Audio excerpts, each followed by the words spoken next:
Today we're going to be replacing the lift struts on this Sienna van. And this is a project this is more or less the same on any car that has a hatchback. And these lift struts that give out over time, you may notice as it gets colder, they don't function as well. And then on a hot day they function, but that's a sign they're failing.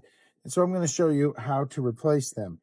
Now, in some parts, some car parts, you want to go to the dealership. This is not one of them.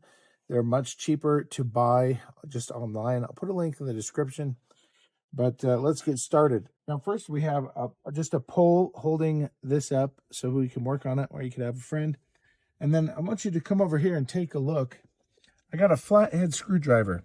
Put the screwdriver in between that metal band and the strut, and that releases the joint. Okay, and it pops out just like that. We're going to do the same thing on the other side. Just put it in like that, and just like that.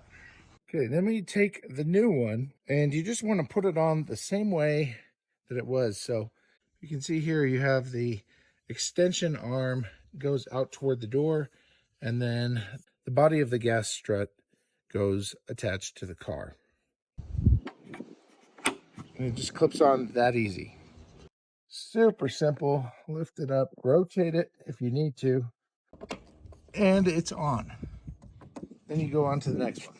So thanks for watching. That's basically the gist of putting in the replacement struts. A very easy job. All you need is a flathead screwdriver.